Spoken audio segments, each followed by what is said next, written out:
আসসালামু আলাইকুম ওয়া রাহমাতুল্লাহি ওয়া বারাকাতুহু। আলহামদুলিল্লাহ ওয়াসসালাতু ওয়াসসালামু আলা রাসূলিল্লাহ ওয়া বা'দ।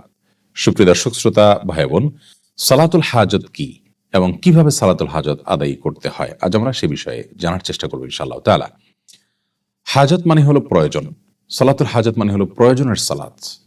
এমন কোনো মানুষ পৃথিবীতে নেই যার কোনো চাওয়া, যার কোনো বিশেষ প্রয়োজন নেই।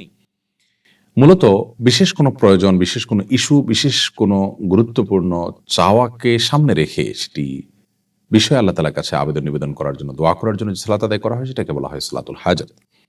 সালাতুল হাজত এই নামে, এই শব্দে আলাদা করে কোনো সালাতের কথা হাদিসে সেভাবে বর্ণিত না হলেও মৌলিকভাবে সালাতুল হাজত বা বিশেষ প্রয়োজনের প্রেক্ষিতে সালাত আদায় করা এই বিষয়টি প্রমাণিত। আপনার কোনো বিশেষ চাওয়া আছে, বিশেষ কোনো নিবেদন আছে, আবেদন আছে আল্লাহ তাআলার কাছে, বিশেষ কোনো প্রয়োজন আছে যেটি পূরণ হওয়া দরকার, এটি পূরণ হওয়ার জন্য আপনি বিশেষভাবে সালাত আদায় করবেন, এটি প্রমাণিত। কোরআনে কারিমে আল্লাহ তাআলা বলেছেন ওয়াস্তাঈনু বিস-সাবরি ওয়াস-সালাহ, তোমরা সবর এবং সালাতের মাধ্যমে আল্লাহ তাআলার কাছে সাহায্য প্রার্থনা করো। যে কোনো ইস্যুতে সাহায্য প্রার্থনা করার ব্যাপার থাকতে পারে, সেখানে আমরা সালাত আদায় করে সাহায্য প্রার্থনা করব। এটাই হলো প্রয়োজনের মুহূর্তের সালাত। আর নবী করিম সাল্লাল্লাহু আলাইহি ওয়াসাল্লাম সম্পর্কে আবু দাউদে বর্ণিত হয়েছে কানাইদা হাজাবাহু আমরুন সাল্লাহ।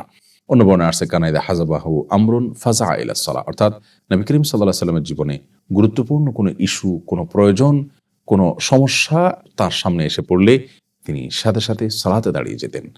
সালাতের মাধ্যমে আল্লাহ তাআলার কাছে আশ্রয় প্রার্থনা করতেন, প্রয়োজন পূরণের জন্য দোয়া করতেন।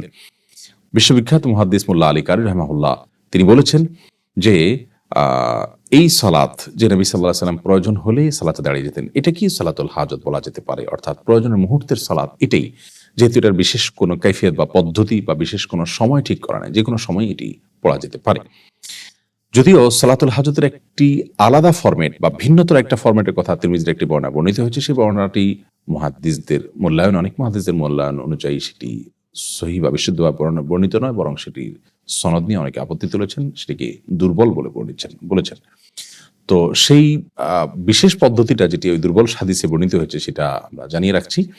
সেটি হলো এরকম যে আপনি কোনো প্রয়োজন পূরণের জন্য সুন্দর করে উত্তমরূপে ওযু করে এরপর 2 রাকাত সালাত আদায় করে তারপর আল্লাহ তাআলার প্রশংসা করে নবী সাল্লাল্লাহু আলাইহি ওয়াসাল্লামের প্রতি দরুদ পাঠ করার পর একটি দোয়া পেশ করবেন। দোয়াটি হলো লা ইলাহা ইল্লাল্লাহুল হালিমুল কারীম, সুবহানাল্লাহি রাব্বিল আরশিল আযীম, আলহামদুলিল্লাহি রাব্বিল আলামিন, আসআলুকা মুজিবাত রাহমাতিক ওয়া আযাইমা মাগফিরাতিক ওয়াল গনিমাতা মিন কুল্লি বির ওয়াস সালামাতা মিন কুল্লি ইথম লা তাদা লানা যামবান ইল্লা গফারতাহ ওয়ালা হাম্মান ইল্লা ফাররাজতাহ ওয়ালা হাজাতান হিয়া লাকা রিদান ইল্লা কাদাইতাহা ইয়া আরহামার রাহিমিন। এই দোয়াটি শব্দের কিছুটা হেরফের সহকারে ভিন্নতর ভাবেও বর্ণিত হয়েছে। মূল জিনিস একই, যে কোনটা পড়লেই মূল উদ্দেশ্য হাসিল হতে পারে। দোয়াটির অর্থটা খুব চমৎকার। সেটি হলো আল্লাহ ছাড়া সত্যিকারের কোনো মাবুদ নেই, যিনি হালিম, যিনি কারীম, যিনি মহাধৈর্যশীল, যিনি মহাকরুণার অধিকারী। সুবহানাল্লাহি রাব্বিল আরশিল আযীম, ওই আল্লাহর পরিচয় বর্ণনা করছি, পবিত্রতা জ্ঞাপন করছি, যিনি মহান আরশের রব এবং পালনকর্তা। প্রশংসা করছি ওই আল্লাহর, যিনি সকল জগৎসমূহের পালনকর্তা।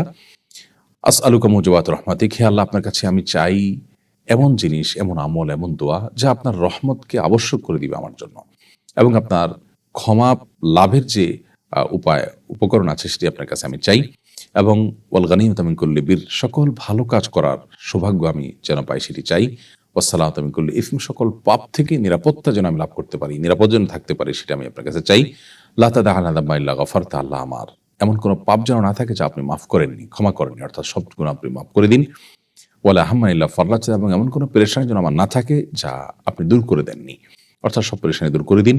এবং আমার এমন কোনো প্রয়োজন যেন না থাকে যে প্রয়োজনটা পূর্ণ হওয়ার মাঝে আমার কল্যাণ নিহিত আছে, এবং যাতে আপনার সন্তুষ্টি আছে সেই প্রয়োজন যেন অবশ্যই আপনি পূরণ করে দিন। তো দোয়াটির অর্থ বেশ চমৎকার। এমনিতেও আমরা সাধারণভাবে দোয়াটি পাঠ করতে পারি। আর খোলাসা কথা হলো, কোনো বিশেষ প্রয়োজনে, কোনো ইস্যুতে আপনি ওযু করে 2 রাকাত সালাত আদায় করলেন, এটি সালাতুল হাজত হিসেবে গণ্য হবে।